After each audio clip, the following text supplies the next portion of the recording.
안녕하세요, 제이든입니다. 오늘은 스택과 큐에 대해서 진행을 하겠습니다. 이 스택과 큐는 알고리즘보다는 자료 구조에 가까운데요. 알고리즘 뒷부분에 나오는 중요한 DFS, BFS를 하기 위해서는 스택과 큐를 꼭 알아야 합니다만 대부분이 자료 구조를 배우지 않고 알고리즘을 공부하시겠죠. 그래서 가볍게 스택과 큐를 짚고 넘어가려고 합니다. 오늘 내용은 그래서 알고리즘이 아닌 자료 구조이기 때문에 강의 내용이 별로 어렵지 않으니 좀 가볍게 들으셔도 좋을 것 같습니다. 그래서 오늘은 제가 자료 구조에 대해서 말씀드린다고 했으니까 자료 구조에 대한 설명 간략하게 진행하고요. 그 다음에는 스택, 큐에 대해서 진행하고 마무리하는 시간 갖도록 하겠습니다. 자료 구조입니다. 이 자료 구조는 데이터를 효율적으로 관리하고 저장하기 위한 방법을 자료 구조라고 해요. 그래서 이 효율적으로 저장하기 위한 방법이기 때문에 이 자료 구조의 선택은 프로그램의 성능과 효율성에 직접적인 영향을 주게 됩니다. 그렇기 때문에 우리는 자료 구조를 꼭 공부를 해야겠죠. 그래서 간략하게 보자면 이 자료 구조는 이제 단순, 선형, 비선형, 파일로 이제 구분할 수 있어요. 단순 먼저 살펴보면은 우리가 일반적으로 알고 있는 기본 데이터 타입을 의미합니다. 뭐 정수형, 실수형, 뭐 문자형, 문자열 이런 것들을 단순이라고 말하고요. 그다음에 선형은 이제 선형 의미가 뭐죠? 데이터가 일렬로 나열되어 있는 걸 선형이라고 하거든요.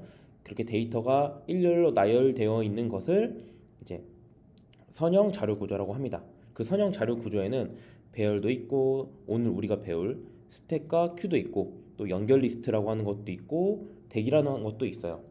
그래서 우리가 오늘 중점적으로 볼 거는 스택과 큐입니다. 다른 것들은 좀 궁금하신 분들이 찾아보시면 좋을 것 같고요. 이 비선형에 해당되는 거는 이제 그래프와 트리가 있어요. 뭐 그래프는 우리가 알고 있는 것처럼 이렇게 여러 가지 네트워크로 연결되어 있는 걸 그래프라고 하고요. 트리 같은 경우에는 계층적으로 이렇게 트리 형태로 서로 뭔가 층을 상 하나 이런 식으로 계층을 갖고 있죠. 이런 것들을 비선형 자료 구조라고 하면서 뭐 그래프 트리로 볼 수 있습니다. 그 다음에 파일 자료 구조도 있는데요. 이거는 이제 데이터 파일 저장이나 뭐 구성하는 것들의 체계를 의미합니다. 그래서 일단 오늘은 저희 자료 구조 또 처음 보시는 분들이 많을 수 있으니까 간단하게 스택이랑 큐만 짚고 넘어갈게요. 그래서 스택 한번 살펴보겠습니다. 스택입니다. 스택하면 뭐가 떠오르시나요? 스택 자체가 뭔가를 쌓아 올린다 라는 의미거든요. 그래서 이름 그대로 데이터를 차곡차곡 쌓아 올려 저장하는 형태의 자료 구조를 스택이라고 합니다. 이 데이터를 우리가 순서대로 이렇게 하나하나 차곡차곡 쌓아 올리기 때문에 아까 앞에서 봤던 선형 구조를 뜻하겠죠.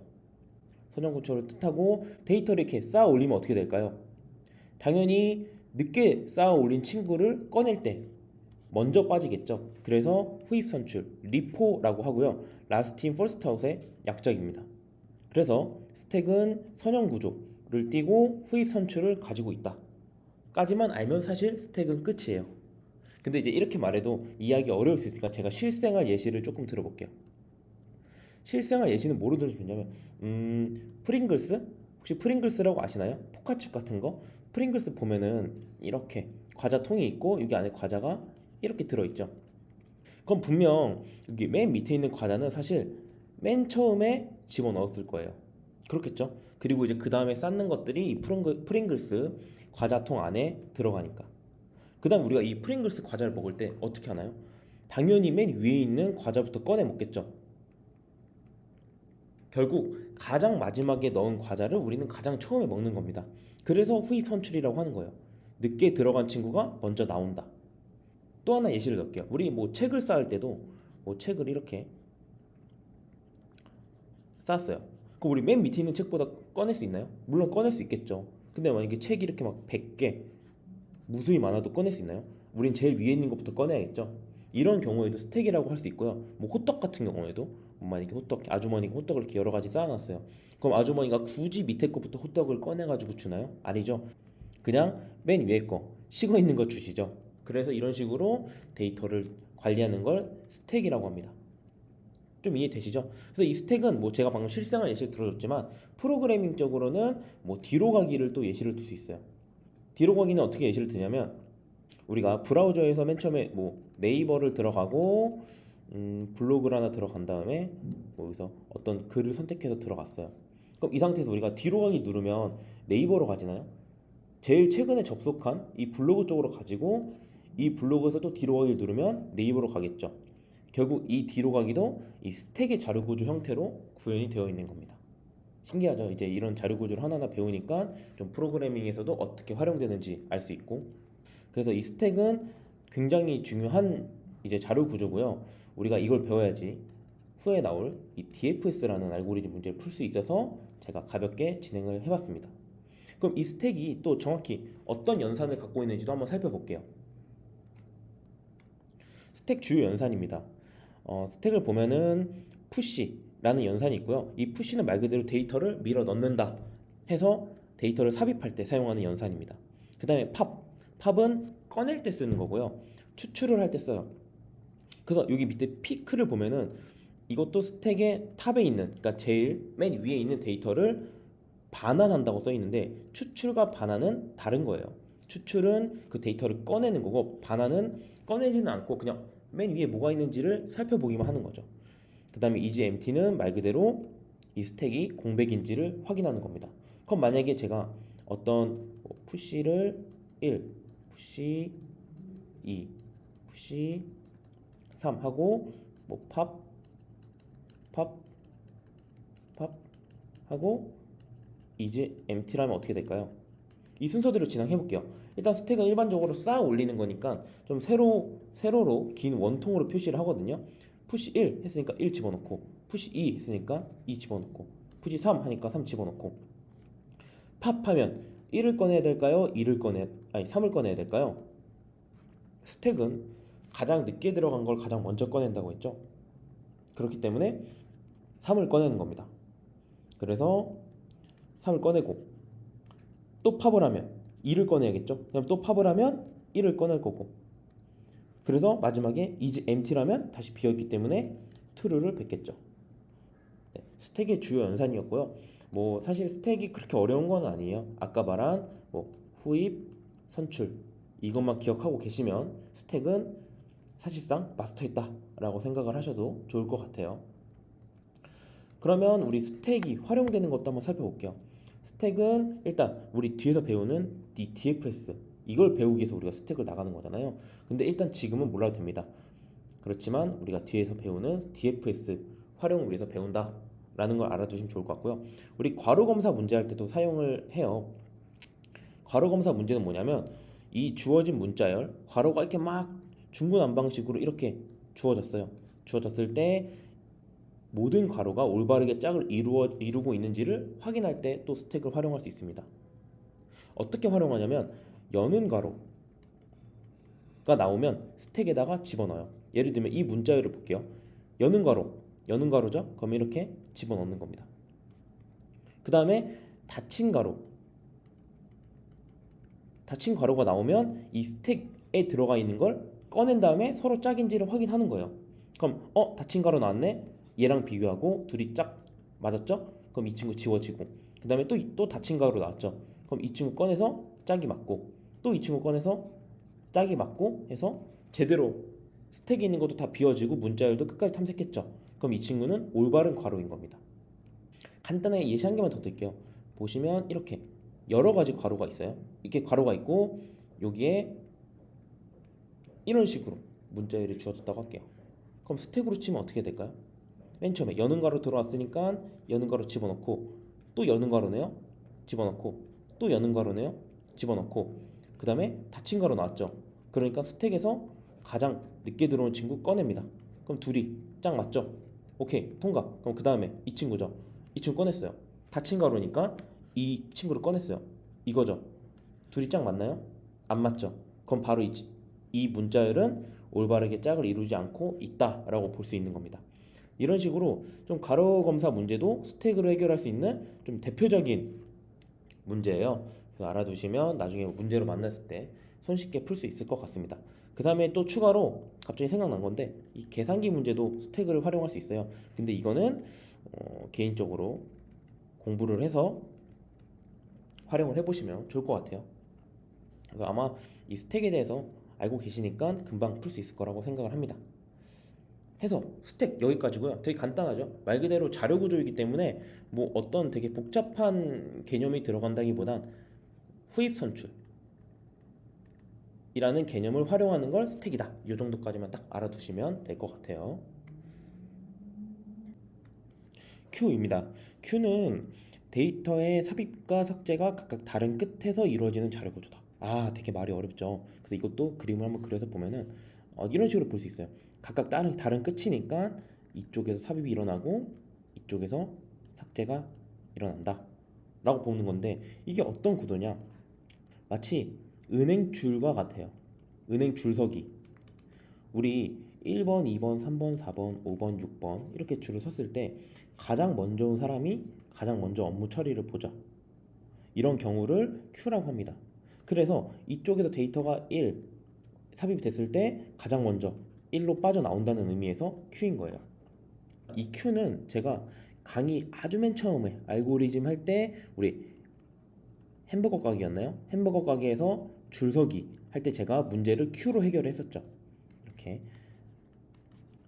키오스크 3개가 있었을 때 사람들이 원래 이렇게 줄을 섰던 거를 이 문제를 해결하기 위해서 한 줄서기 도입했던 게 어떻게 보면 Q라고 볼 수 있습니다. 그래서 이 Q의 예시로 뭐 ATM 줄서기도 하나의 예시가 될 수 있고요. 우리 프린트 출력하는 거 있죠. 프린트 출력할 때도 제가 만약에 1번 프린트 출력, 3번 출력, 5번 출력했을 때 5를 제일 마지막에 넣었다고 5가 가장 먼저 출력되나요? 아니죠. 먼저 출력을 누른 친구들이 먼저 이 순서들 1, 3, 5를 입력했으면 1, 3, 5 그대로 출력이 나오죠. 이런 경우를 Q라고 합니다. 그래서 스택이랑은 조금 반대예요. 그렇기 때문에 아까 스택은 뭐였죠? 후입 선출. 근데 Q는 선입 선출이라고 합니다. 먼저 들어간 게 먼저 나온다. FIFO, First in, First out 라고 하고요. Q도 말 그대로 데이터가 일렬로 계속 들어가기 때문에 선형 구조를 띠고 있습니다. 우리가 앞에서 스택을 했기 때문에 아마 Q는 이해하기 쉬울 거예요. 이것만 아시면 돼요. 스택은 후입 선출, 늦게 들어온 애가 먼저 나간다. Q는 먼저 들어온 애가 먼저 나간다.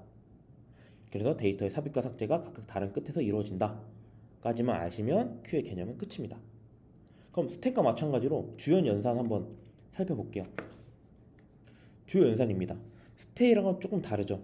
NQ라고 하고요. NQ는 말 그대로 데이터를 삽입하는 걸 의미합니다. 스택에서는 푸시랑 동일한 의미겠죠. 그 다음에 Q에서 데이터를 추출하는 걸 대Q라고 하고요. 스택으로 치면 팝과 유사합니다. 그 다음에 이즈 empty는 아까 똑같이 봤던 것처럼 공백인지 확인. 이즈 피크는 아까 스택의 경우는 뭐였죠? 맨 위였죠. 스택은. 근데 Q 같은 경우에는 가장 앞쪽에 있는 자료를 반환하는 겁니다. 결국 이 피크는 지금 내가 만약에 데이터를 꺼내면 나올 데이터를 확인하는 거예요. 그렇기 때문에 스택은 가장 늦게 넣은 친구를 꺼낼 거고요. Q 같은 경우에는 가장 먼저 넣은 데이터를 꺼내겠죠. 그래서 이것도 예시를 한번 들어볼까요? NQ는 제 기니까 이렇게 그냥 알파만 쓸게요. NQ 만약에 2, 3 하고 대Q는 D로 할게요. 대Q, 대Q, 대Q 하면 어떻게 될까요? 이 Q는 일렬로 들어가서 일렬로 나오죠. 그렇기 때문에 스택이랑은 다르게 일반적으로는 가로로 이렇게 원통을 작성합니다.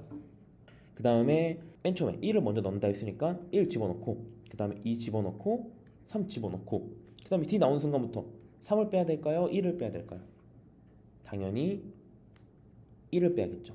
그래서 1을 빼주고, 그 다음에 D 나오면 2를 빼주고, 그 다음에 D가 나오면 3을 빼주는 겁니다. 그래서 파이썬 같은 경우에는 보세요. 만약에 내가 1, 2, 3 이렇게 집어넣었어요. 근데 내가 만약에 대Q로 맨 처음 앞에 있는 1을 뺐어요. 그러면 이 실제로 데이터상 맨 앞자리가 비게 되죠. 그래서 이 1 이후에 있는 데이터 모두를 앞으로 한 칸씩 당겨오는 작업을 진행해요.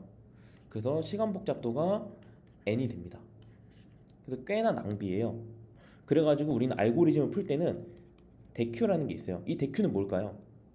이 대Q는 Q는 일방향적이었죠. 대Q는 양방향입니다. 일로 집어넣어도 되고 일로 집어넣어도 돼요. 서로 구멍이 뚫려 있죠. 그렇기 때문에 만약에 1, 2, 3이 있을 때 1이 빠져나가도 굳이 얘들을 앞으로 정렬하지 않아요. 그렇기 때문에 시간 복잡도가 1입니다. 그래서 이 대큐를 활용하면 우리 알고리즘 시험이나 문제에서도 좀 시간 절약 많이 할 수 있으니까 나중에 우리 Q 얘기했던 BFS 배울 때 좀 대큐를 적극 활용해서 문제를 한번 풀어볼게요. 이렇게 주요 연산도 이제 알아봤고요. 뭐 스택이랑 거의 다를 게 없어서 좀 쉽게 이해하실 수 있을 거라고 생각을 합니다. 다음에 또 Q 활용 한번 살펴볼게요. 네, Q 활용은 뭔가 좀 많이 적어놓은 게 없죠. 사실 이 Q는 실제로 알고리즘 문제에서 만나려면 이 거의 BFS 때문에 사실 Q를 배우는 거라고 생각해도 좋을 것 같아요.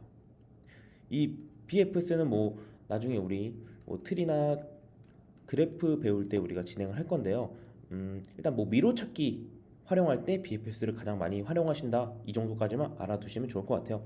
그 다음에 이 슬라이딩 윈도우는 제가 사용하는 경우가 있어 적어놨는데, 뭐 예를 들면 이런 겁니다. 뭐 데이터가 이렇게 나열되어 있을 때 세 개의 합 중에 가장 작은 걸 찾아라 라고 했을 때, 지금 이 Q가 이렇게 들어와 있으면 이 세 개를 먼저 합치면 6이죠.